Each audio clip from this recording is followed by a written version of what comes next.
Hey, everybody, this is another episode and chat of Sorry I Didn't Come with a Filter podcast and YouTube channel. I'm your host, Vasilios, and I'm here to just talk a lot right now. I do have some big news. I might possibly have something going on.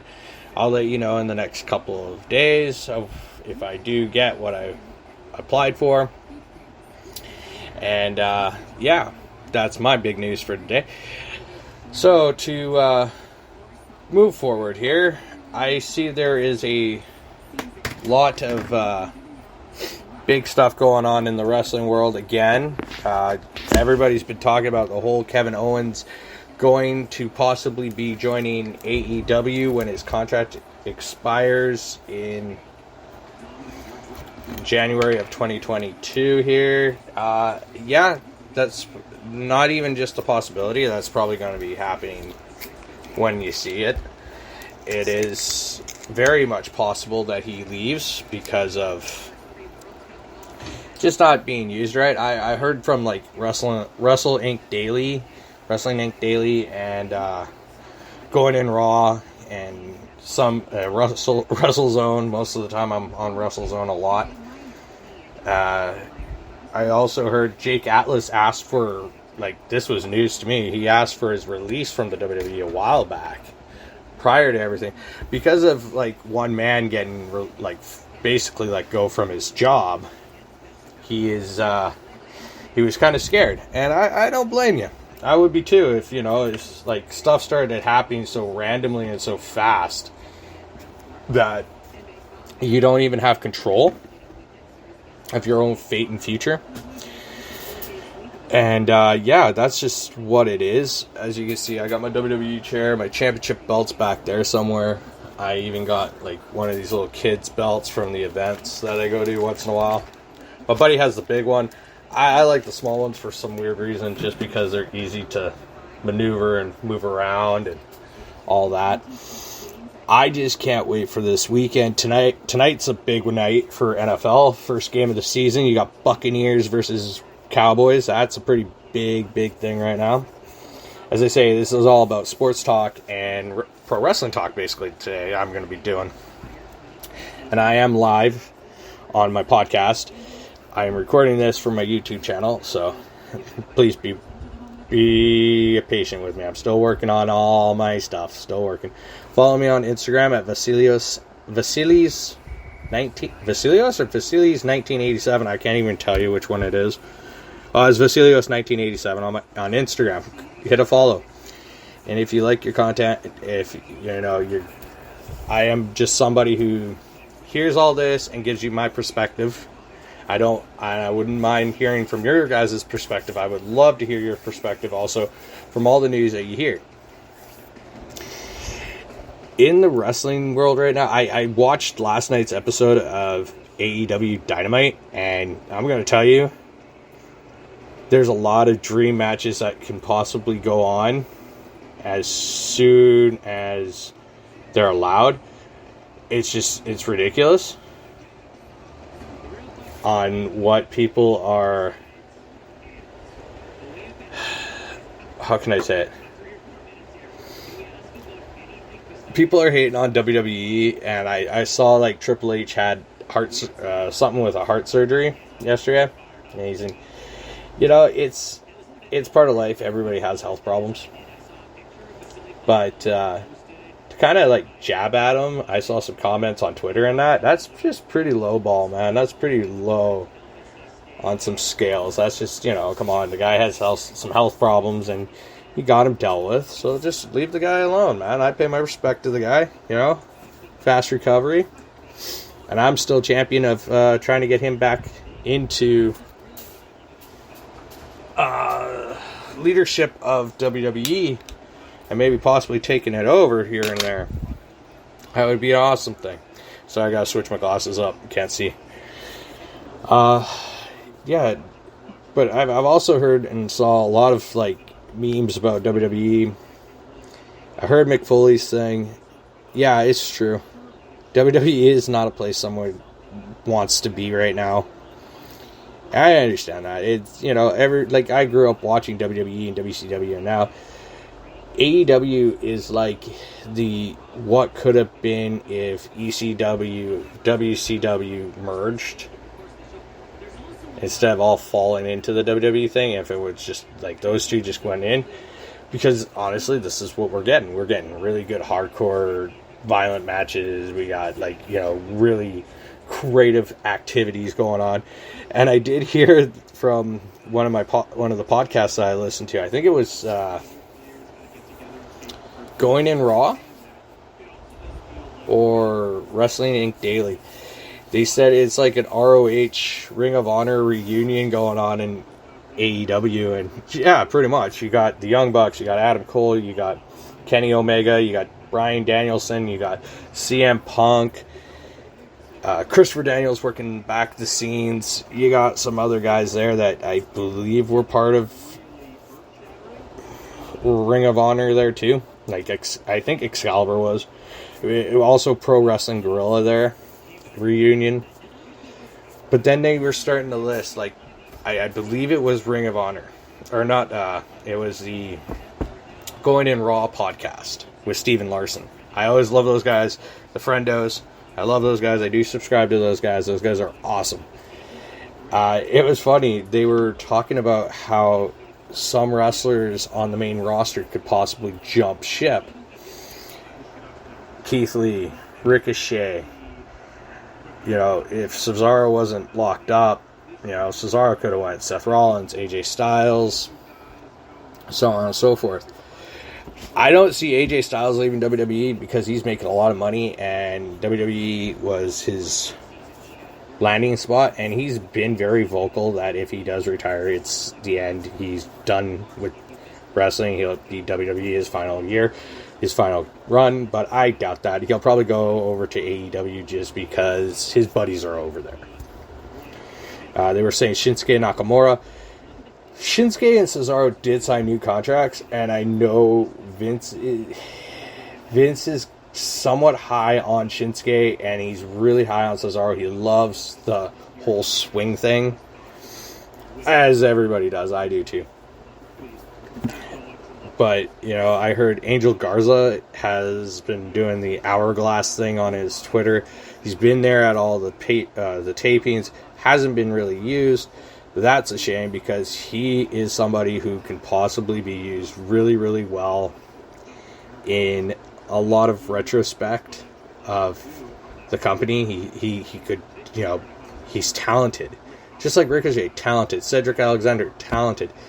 Shelton Benjamin, very talented, could be used in a bit better situation. I know he's older, but he's still got that ability to do it. Humberto Carrillo I saw the other night on Raw, which was kind of like weird. At the same token, it was what it is. And because I haven't seen this guy in months wrestling, and yeah, it was really weird. I don't really have much on the hockey front. All I heard from on the hockey front, before I continue with more wrestling news and my perspective of it, Bergevin is going to play out his final year, weigh out his decision. He hasn't re-signed. Tarasenko is apparently very upset, not with just like the Seattle thing, or this not just the Seattle thing, he didn't get picked up, but the St. Louis's doctor, I guess, he's really pissed off with him. And like that's really what there's not very much news going on, newsworthy for me to even share my opinion or view. But it's because I'm into the wrestling right now, and I'm just kind of trying to hold on until the EPL, NFL, and NHL seasons start picking up. And that's where I am. But I am a big wrestling fan, so don't get me wrong. Just the way I look at things right now, in the whole perspective, Impact Wrestling is going to be interesting tonight because, again, there could be a possibility of some debuts, like Braun Strowman has apparently been attached to it. Buddy Murphy's been attached to it. Who knows? We can just only guess. Christian Cage is still their champion, which is pretty cool. I love Christian Cage. Edge has always been I can tell everybody says Edge is the spotlight, but Christian was a very good performer, and I will give you that. Just to go back to what I was talking about, AEW, everybody wants to jump ship to AEW. If WWE, as I heard on the podcast yesterday, and this is also my point of view too of it, if WWE wanted to win or compete, they could easily just flip the script and let it go. They got so much talent on that roster that they could change their perspective in the whole game and gimmick of it. But will they? That's another thing. Vince is stubborn. We all know this. He's a stubborn man, but that's his way. He's successful. He's been successful that way. AEW gives you so much more creative leeway, and Tony Khan will go out and purchase rights to music to use as your entrance music. What I heard was the Final Countdown was a little too much for Daniel Bryan to use, so I uploaded his new song, his new entrance theme, and man, is it freaking fantastic. It's great live. I bet you 100% live, but just listening on my phone is it's ridiculously great. It was one of those things. But I might just switch gears here and just go right into the Thursday Nighter. Because you know what? Who hasn't placed their fantasy football lineup yet? I know I haven't, because I'm not really the fantasy guy. Because usually I try, but I fail miserably. But I do use FanDuel. I got myself locked in. And Pat McPhee, I am coming after your $4 million bet on that thing or whatever it is. I'm coming for that purse. I am going to get that $4 million. And I will post it tomorrow. If I win it tonight, I'm posting it tomorrow on Instagram, on Facebook, on Twitter, on YouTube, on my podcast, on Snapchat. You name it, I'll find every social media. I will do it. Hopefully I placed a really good deal on it. I hope I do really well tonight. I know this is like the big thing. Can Dallas overcome all its obstacles from last year? I certainly believe they can. I believe they will. It's just what I have that gut feeling on. Buccaneers, though, are the very first team with all original 22 starters from last year and Super Bowl year coming back, knowing that they can play well, knowing that they can probably defend and reign as the Super Bowl champions. But then again, I've been doing on my podcast a lot of saying that there's a lot of dark horse teams, there's a lot of teams to watch out for, there's a lot of young quarterbacks, and some veteran quarterbacks you can probably watch out for that could make a run at Brady. My biggest thing is Cam Newton. You got only really two logical places to go. It's either the Cowboys or the Bucs. The Buccaneers, I would say, is more of a slam dunk, easier to go to, just because you can win a Super Bowl and you don't have to do much.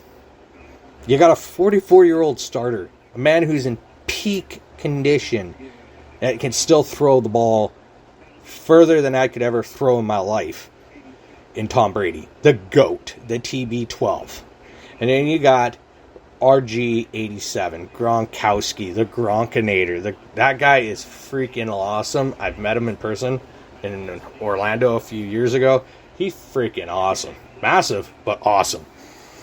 You got AB81, Antonio Brown. You got Evans. You got LaFleur. You got Godwin. You got a lot of key components. I believe in the next week or so, you're going to see Newton's name on a contract in Tampa Bay. Dude, just go to Tampa Bay, enjoy the sunshine, sit there, get a tan going on, get a couple of margaritas, let Brady do his thing, and you win a Super Bowl without having to do very much work. That's all I got to say to that. Or you can go to the Cowboys, get Jerry Jones to sign you, and if Dak goes down on an injury, there you go. You got your starter job. Boom. Cowboys are good because they got Amari Cooper, they got CeeDee Lamb, they got Ezekiel Elliott, they got a bunch of young and really good players there. But tonight, I'm going to call it Buccaneers by 2 points. Tonight, I am just going to call it that way because I have a gut feeling it's going to be a tight game. If it's not a tight game, that's my best case scenario. Worst case scenario, Buccaneers blow them out. That's my worst case scenario for you Cowboy fans. They're going to get blown out like mad, like that. This is going to be crazy. I've never seen so much talk about just one game, number one game of the season, basically first game of the regular season. It's the Thursday nighter. It's the defending champs versus Jerry Jones Cowboys. Like, I don't know what else I can say. This is ridiculous. You got present and future quarterbacks, future Hall of Famers, but first ballot Hall of Famer in Brady. Brady, hands down, first ballot Hall of Famer. I guarantee it. He retires. First year eligibility, he's in. He's in. Just, you can't argue with this. Math is there. It's simple. If he wins another championship, he will have more championships than any NFL team. Literally any NFL team. That is ridiculous. One player, more championships than any other team. Just saying. Just putting it out there. I always didn't like the Patriots. And on a personal note, I like Brady on a personal note. I don't know him personally, but I like him on a personal note because of the way he takes care of himself and how he does things. I really respect that. On a professional note, like sports-wise, I always hated him. I always didn't like Brady because he had the looks. He was always praised. I now understand why, because once you take him out of New England and you put him on a different team, like the Buccaneers, you love him. You just love him. I can't say much more. You absolutely love the guy. So I'm going to leave it on that note. And